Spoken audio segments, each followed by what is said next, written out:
안녕하세요. 오늘도 사연살롱을 찾아주셔서 감사합니다. 30을 앞두고 아홉수를 제대로 겪은 29살 여자예요. 저희 친정 부모님은 사이가 안 좋으세요. 그래서 전 어려서부터 부모님이 다투는 모습만 보고 자랐죠. 가족 간에 대화도 거의 없었어요. 딱 필요한 말만 하거나 쪽지로 남기는 정도였어요. 그래서였던 것 같아요. 하루빨리 이 집에서 나가고 싶다는 생각을 했던 건. 그래서 앞뒤 안 재고 남친과의 결혼을 서둘렀는지도 몰라요. 남친과 저는 예비 시어머니를 통해 만났어요. 인생의 유일한 낙이 여행이라는 어머님은 세계 여러 도시를 돌며 한 달 살기 중이셨어요.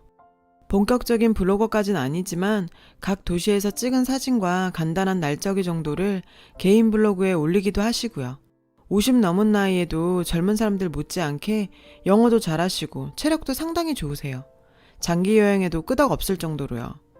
남친은 자기 어머니 블로그에 종종 댓글을 남기곤 했어요. 말투가 어찌나 상냥하고 다정하던지 이런 남자랑 결혼하면 화목한 가정을 꾸릴 수 있겠다는 생각이 절로 들 정도였죠. 게다가 프로필 사진은 연예인 뺨칠 정도였어요. 한눈에 반할 정도로요. 작년부터 계획했던 다낭 여행을 친구들과 휴가 날짜가 갈리는 바람에 깨지면서 저 혼자 떠나게 됐어요. 호텔에서 나와 블로그에서 본 맛집을 찾아다니던 중이었죠. 허름한 로컬 쌀국수집 앞을 지나려는데 마치 연예인처럼 세련된 중년 여성이 혼자 앉아서 쌀국수를 먹고 있더라고요. 어찌나 쌀국수를 맛있게 드시던지 전 맛집은 포기하고 옆 테이블에 자리를 잡고 앉았죠. 한국 분이세요? 어머님이 먼저 말을 걸어주셨어요. 그렇다고 했더니 여기 양지머리가 들어간 쌀국수가 특히 맛있다며 그걸 먹어보라더군요. 제가 어떻게 주문해야 할지 몰라서 우물쭈물하니 능숙하게 주문도 대신 해주셨죠. 그게 계기가 돼서 한 테이블에 앉아 쌀국수를 먹으며 이런저런 얘기를 했어요. 알고 보니 여행을 참 많이 다니셨더라고요. 내일은 어디 갈 거냐고 물으시길래 바나일에 가보고 싶은데 혼자 가기 좀 그래서 갈등 중이라고 했어요. 어머님은 무척 반가워하면서 괜찮으면 내일 바나일에 같이 가자고 했어요. 전 당연히 좋다고 했죠. 다낭 시내에서 바나일까지 갔다 오려면 왕복 택시비만 해도 꽤 나오거든요. 택시비도 아낄 수 있고 무엇보다 영어도 잘하시고 베트남 사정에 훤하셔서 고생 안 하고 다닐 수 있으니 일거양득이었죠. 다음날 바나일 투어를 시작으로 다낭에서 지내는 기간 내내 전 어머님과 함께 다녔어요. 헤어질 때 서로 전화번호를 주고받긴 했는데 사실 다시 보게 될 거란 생각은 안 했죠. 여행지에서 만남은 대개 거기서 끝나잖아요. 근데 한국에 돌아와 보름 정도 지났을까?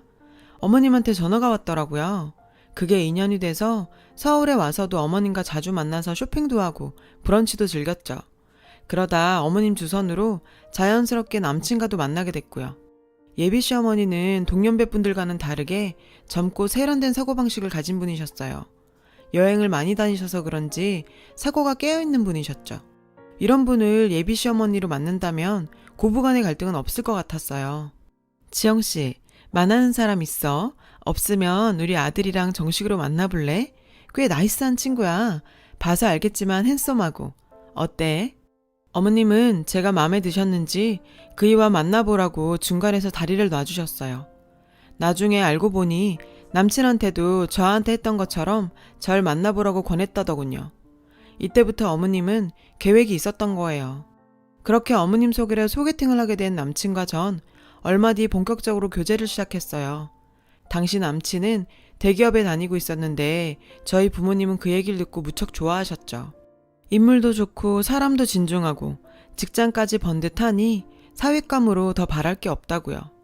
남친은 누가 봐도 탐나는 사람이었으니까요. 그렇게 1년쯤 연애를 하고 저희 집 쪽에선 슬슬 결혼 얘기가 나오기 시작했어요. 그런데 웬일인지 남친은 자꾸 결혼 얘기를 피하더라고요. 전 솔직히 걱정이 됐어요. 나이는 30을 향해 가지 주위 친구들은 하나 둘 결혼을 하지. 이러다 나만 나이 먹도록 혼자 남는 게 아닐까 걱정이 됐죠. 그래서 남친한테 먼저 결혼 얘기를 꺼냈어요. 나 내년이면 30이야. 언제까지고 기다릴 순 없어. 결정해. 나랑 결혼할 생각이 있으면 계속 만나고 없으면 여기서 끝내자. 그러자 남친은 당황하며 왜 마음이 없겠어. 다만 아직은 준비가 안 됐어. 준비 없이 결혼했다가 고생하는 것보단 좀 천천히 하더라도 여유 자금 만들어서 하는 게 낫지 않을까? 자기 나이가 몇인데 아직도 준비야. 그 좋은 회사에서 10년 가까이 벌었는데 아직도 더 벌어야 돼? 얼마나 완벽하게 준비해서 시작하게. 주변을 봐봐. 부모 도움 안 받고 자기 힘만으로 완벽하게 준비해서 결혼하는 사람이 어딨어? 좀 부족함이 어때? 상황에 맞춰가며 하는 거지. 그러니까 너무 무리할 필요 없어. 간소하게 하자. 응? 제가 이렇게 얘기를 하자 남친은 더 이상은 안 되겠다고 생각했는지 솔직히 얘기하더군요. 나 얼마 전에 이직했어. 진작 말하려고 했는데 기회를 놓쳐서 말을 못했어. 이어진 남친의 얘기는 충격적이었어요. 잘 나가는 대기업을 때려치우고 선배가 하는 스타트업 회사에 들어갔다는 거예요. 얘기를 들어보니 규모도 작은 신생회사 같더라고요. 자기야, 도대체 왜? 아니, 그것보다 어머님도 아셔? 응. 뭐? 아신다고? 근데 왜 나한텐 아무 말씀 없으셨지? 어제까지도 만나서 브런치 먹었는데? 솔직히 조금 서운했어요. 자다가 모기에 몇 방 물렸는지 어제 뭘 먹었는지 사소한 일까지 다 저한테 얘기하시는 분이 정작 중요한 아들 일만 얘기 안 하셨다는 게 왠지 좀 그랬어요. 전 남친의 새 직장이 궁금하기도 하고 회사 규모가 어느 정도인지 알아보기 위해 야식을 준비했다는 핑계로 회사 근처에 가서 남친을 불렀어요. 직원이 얼마나 되는지 몰라 샌드위치와 음료는 10개씩 준비했죠. 그랬더니 이걸 누가 다 먹어? 이러더라고요. 그래서 어떻게 자기 먹을 것만 사오냐? 다들 같이 먹으라고 산 거야. 남친은 당황한 기색이 역력했어요. 다 퇴근했지. 선배랑 나 둘뿐이야. 그리곤 제가 사무실 구경 좀 하겠다는 걸 극구 말리며 기어코 돌려보냈어요. 이렇게 나오니까 점점 더 의심스러웠어요. 하는 수 없이 집에 돌아와 어머님께 전화를 했어요. 그리곤 남친 이직에 대해 물었어요. 너 걱정할까봐 상준이가 말하지 말라 그랬어. 걔가 원래 독립심도 강하고 책임감도 강한 애잖니. 너 걱정할까봐 그런 거지. 말 안 해서 속상했니? 그런 건 아니지만 근데요 어머니, 선배 회사 규모가 어느 정도인지 아세요? 신생회사란 거 말곤 상준 씨가 도통 얘기를 안 해서요. 나도 잘 모르겠네. 근데 지영아, 너 발리 안 갈래? 이번에 발리 가서 한 달 살게 하려고 그러는데 그 전에 답사 좀 가보려고 말이야. 발리요? 아, 근데 어쩌죠? 저 휴가를 다 써서 힘들 것 같은데요. 한 2박 3일도 안 돼? 네, 죄송해요. 예비 시어머님은 아들 회사 일보다 본인 여행이 더 중요하신 것 같았어요. 아무리 여행을 좋아하신다지만 그래도 자기 아들 일인데 어떻게 저렇게 천하태평인 건지. 제가 서운해하는 걸 눈치채셨는지 어머님께선 절 안심시키려 노력하셨어요. 걱정 마. 그 선배 나도 잘 알아. 대학 때 집에 종종 놀러 왔었거든. 이번에 회사 차린 거 그거 모르긴 해도 몇 년 뒤면 엄청 커 있을걸. 상준이가 어떤 앤데 대기업까지 버리고 따라갔겠니. 남자는 자고로 모험도 할 줄 알아야 해. 그래야 성공을 해도 크게 하지. 피는 못 속인다고 지 외할아버지를 닮아서 상준이가 사업수완이 좀 있거든. 에휴, 상준이 외할아버지 살아계셨으면 그깟 직장 때문에 걱정하는 일은 없었을 텐데. 외할아버지께선 어떤 분이셨는데요? 사업가셨어. 사업을 아주 크게 하셨지. 나 학창시절엔 내 전용 차랑 전담 기사 아저씨가 따로 있을 정도였어. 그 시대에 말이 되니? 그뿐이니? 연말은 엄마 아빠랑 파리 가서 보내고 오고 그랬지. 와, 정말 잘 사셨나 봐요. 지금은 없어졌지만 나이 든 사람들은 우리 아빠 회사 이름 대면 다들 알아. 꽤 규모 있는 건설회사였거든. 어머님 말씀을 들어보니 남친의 외할아버지 회사는 규모가 어마어마했던 것 같았어요. 하지만 어머님이 미국에서 고등학교를 다니고 있을 때 부모님 두 분이 함께 교통사고로 세상을 떠나셨고 그때부터 이모 집에서 함께 살게 됐지만 도박에 빠져있던 이모부가 어머님 몫의 유산까지 건드리는 바람에 하루아침에 갈 곳 없는 신세가 되셨다고 하더라고요. 그때 아는 사람이라곤 당시 어머님의 과외 선생이었던 상준 씨 아버님 뿐이었대요.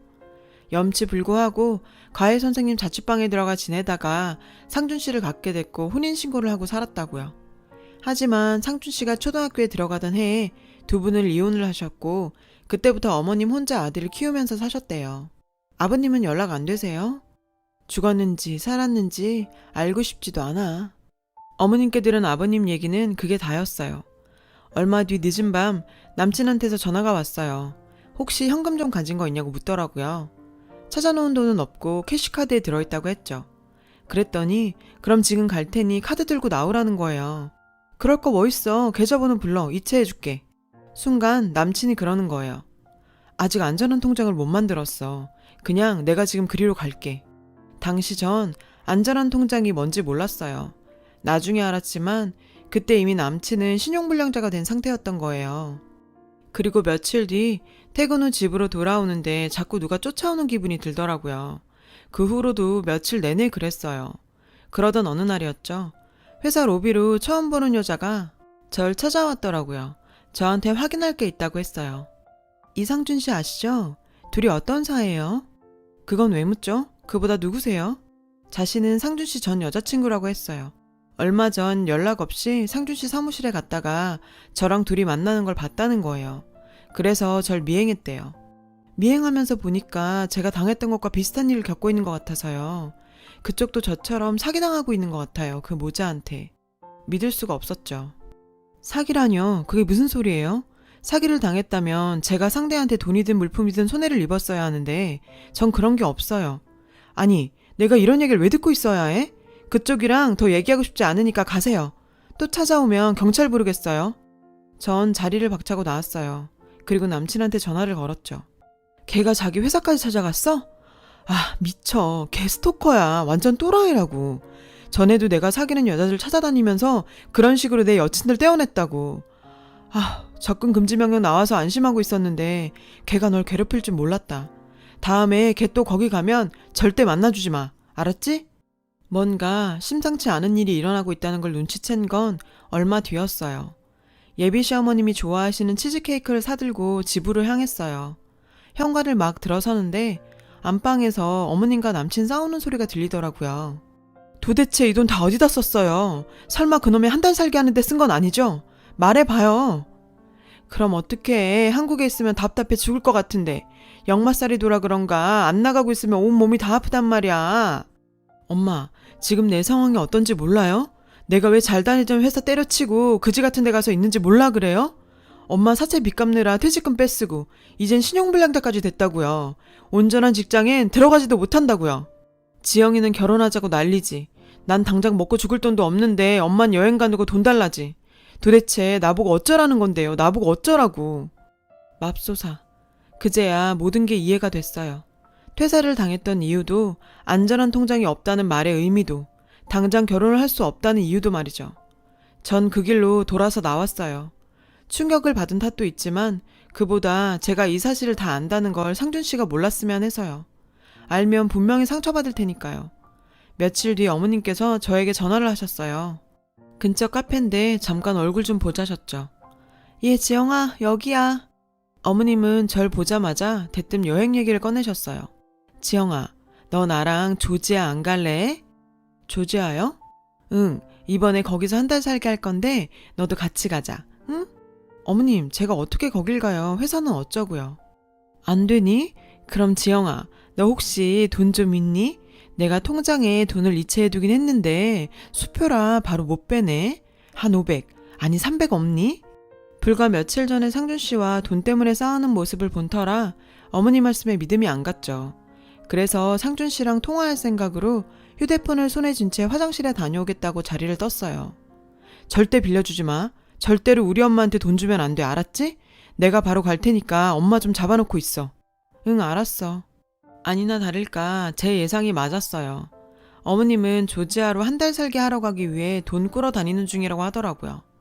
지금 빌려주면 받을 길이 없으니 절대로 빌려주지 말라고요. 전 화장실에서 나와 자리로 돌아갔어요.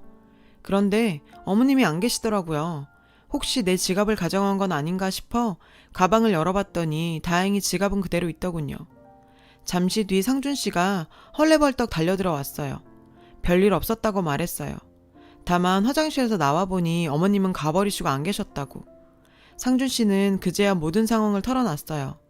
어머님은 하나에 꽂히면 앞뒤 가리지 않는 성격이신데 문제는 돈에 대한 관념이 없어서 손에 쥐고 있는 족족 다 쓰신다는 거예요. 남친이 그동안 대기업을 다니면서 받았던 월급도 늘 어머님 낭비벽 때문에 탕진이 됐고 결국 사채빚까지 손을 대서 회사를 그만둘 수밖에 없었다더군요. 퇴직금은 고스란히 사채빚을 갚는 데 썼다고요. 그런데도 아직 정신을 못 차리고 요즘엔 집착에 가까울 정도로 해외 한 달 살기에 빠져서 툭 하면 해외로 나가려 든다고 말이죠. 이젠 자신으로선 도저히 어머님의 낭비벽을 막아드릴 여력이 없고 솔직히 매달 생활도 간당간당하다고요. 이런 상태에서 결혼은 언감생심. 저까지 이런 상황에 끌어들이기 싫다고 기회 줄 때 떠나라고요. 전 그럴 수 없다고 했죠. 그런데 그때 휴대폰으로 카드 문자가 왔어요. 제 신용카드로 땡땡항공 92만 원이 결제됐다는 거예요. 전 지갑을 열어 카드가 있는지 찾아봤어요. 없었어요. 순간 떠오르는 사람은 한 사람뿐이었죠. 남친과 저는 어머님께 전화를 걸었어요. 어머니, 혹시 제 카드 가지고 가셨어요? 응, 안 그래도 말하려고 그랬는데 내가 좀 빌려 썼어. 빌렸어요? 아니 그게 어떻게 빌린 거예요? 훔치신 거죠? 어머 얘, 너 무슨 말을 그렇게 하니? 내가 그깟 돈 몇 푼 때문에 네 카드를 훔쳤단 얘기야? 기가 막혀. 갚아줄게. 갚아주면 되잖아. 별것도 아닌 것 가지고 사람 우습게 만들지 마 얘. 어머님은 자신이 할 말만 하고는 전화를 끊어버리셨어요. 처음부터 절 만나자고 한 이유는 제 카드였던 거예요. 남친은 대신 사과한다며 항공권 요금은 자신이 벌어서 갚겠다고 했죠. 이젠 정말 자기도 어떻게 해야 할지 모르겠다며 울먹이며 계속 미안하다는 말만 했어요. 전 카드값은 내가 알아서 할 테니 헤어지자는 말만 하지 말라고 했어요. 일단 전 카드를 정지시키고 집으로 돌아왔어요. 근데 집 앞에 전에 그 여자가 와 있는 거예요. 그녀는 몇 장의 사진과 녹취 파일을 들려줬어요. 그 내용은 충격적이었죠. 그동안 이 모자한테 소송을 하려고 알아보고 있었어요. 저도 다른 분도 당신처럼 상준 씨를 믿었어요. 그 불쌍한 남자가 엄마 때문에 고통받는데 나까지 그 사람을 괴롭힐 순 없다고요. 당신도 지금 그런 생각일 거예요. 저는 정말 인정하는데 오래 걸렸지만 당신 앞엔 이렇게 증거가 있잖아요. 어떻게 하실래요? 저랑 같이 소송하실래요? 저 역시 인정하고 싶지 않았고 불편한 진실 앞에 눈을 감고 싶었어요. 그래도 정신을 차려보려고 노력했어요. 일단 경찰에 신고를 했죠. 그리고 며칠 후 경찰서에서 전화가 왔어요. 경찰에 들어서니 한껏 차려입은 어머님과 상준 씨가 보였어요. 어머님은 절 보자 다짜고짜 소리를 쳤죠. 야, 네가 나 절도로 신고했다며. 너 이러고도 내 아들이랑 결혼할 수 있을 것 같아? 그깟 항공권이 얼마나 한다고 이딴 걸로 사람을 우습게 만들어. 그래 자기야, 절도죄는 좀 심하다. 내가 갚아준다고 했잖아. 그니까 그건 좀 풀어주라. 응? 아, 이 모자가 끝까지 쌍으로 절 희롱하네요. 전 아까 여자한테 받았던 녹취 파일을 틀어줬어요. 그 안에는 두 사람이 공모하는 대화가 담겨 있었죠. 엄마는 카드를 빼서 항공권을 사고 아들은 눈물에 호소를 해서 제가 신고를 못하게 막고, 게다가 엄마, 얜 생각보다 돈이 안 되겠어. 갈아타야겠는데? 그리고 소송한다고 난리치는 그 미친 애가 벌써 얘한테 떠벌렸나 봐. 며칠 내로 손절해야겠어. 잘 들었지? 그 애미의 그 자식이라고 어쩜 이렇게 죽이 잘 맞니? 내가 니들 카드 절도죄로만 신고한 거 같니? 니들이 지은 죄가 그뿐이야? 나 니들 사기죄로 고소했어. 모자 사기꾼 맞잖아? 아씨 이게 어디서. 아 그래 뭐 다 아는 거 같으니까 인정은 해줄게. 근데 솔직히 너도 즐겼잖아. 놀이동산에 들어갈 때도 최소한 입장료는 내는데 나 같은 훈남이 공주 떠받들듯 해줬으면 너도 뭔가 해야 되는 거 아니야? 입장료 냈다고 생각해. 그걸로 퉁치자. 누구 맘대로? 어따 대고 퉁을 치지? 네가 나한테 돈만 가져갔니? 어떻게 사람 마음을 그렇게 농락해? 너한테 사기당한 여자들 네가 사기꾼인 거 몰라서 소송 안 했던 거 아니야. 네가 네 인생이 그게 불쌍해서 그런 거지. 오죽하면 저러고 살까? 네 인생이 불쌍해서 봐준 거라고. 근데 뭐가 어쩌고 어째? 퉁을 쳐? 너 정말 최악이다. 야! 돈 떼먹었으면 돈만 찾아가. 네가 뭔데 내 아들한테 훈계질이야? 건방지게. 그러게 아들은 멀쩡히 살게 두지 그랬어요. 어떻게 엄마가 돼선 자식까지 저렇게 만들어요? 창피한 줄 아세요. 구질구질하게 살 거면 당신이나 그렇게 살 일이지. 앵벌이 시키는 것도 아니고 아들 몸뚱아리 팔아서 구질구질하게 남의 돈으로 여행 가면 좋아요? 그러고도 당신이 엄마야? 돈 없으면 없는 대로 살지. 그렇게까지 하면서 살고 싶냐고. 해외 한 달 살기? 놀고 있네. 남의 피 같은 돈으로 해외여행 갈 생각 말고 일해서 먹고 살 걱정이나 하세요. 블로거 거지가 아니라 아주만 여행 거지야. 집이 좀 사셨다고요? 남편이 과외 선생이었다고요? 그런 창작 실력으로 시나리오나 쓰지 그랬어요. 그랬으면 아들이랑 쌍으로 쇠고랑 차는 일은 없었을 텐데. 당신 아버지 전과 12몸이잖아. 그것도 사기로. 남편도 같은 종목으로 현재 복역 중이고. 어쩜 이렇게 찰떡으로 끼리끼리 잘 만났나 몰라. 이왕 이렇게 된 거 빵에서 가족 상봉이나 하세요. 이 모자한테 당한 저 정도의 피해는 약과였어요. 사기를 당했던 다른 여성 두 분은 금전적 피해가 꽤 됐죠. 저도 힘이 되어주고자 같이 소송을 진행했어요. 아직 판결은 나지 않았습니다. 증거가 있으니 적어도 무죄 판결은 안 나겠죠. 근데 이번 일을 겪으면서 깨달은 게 있어요. 내가 내 가족을 사랑하지 않으면 나 역시 그 어디에서도 사랑하는 가족을 만들 수 없다는 걸요. 가족을 버리고 새 가족을 만들려 했던 제 어리석은 마음이 지금에 와서야 후회가 되네요. 오늘부터는 부모님과 대화를 시도해 봐야겠어요. 시간이 걸리겠지만 그래도 가족이니까 언젠가는 서로 마음의 문을 열 수 있겠죠? 지금까지 제 사연을 들어주셔서 감사합니다. 여러분, 사연 댓글에 응원과 현명한 조언 부탁드려요. 좋아요와 구독은 저에게 큰 힘이 됩니다. 오늘도 좋은 일 가득하세요.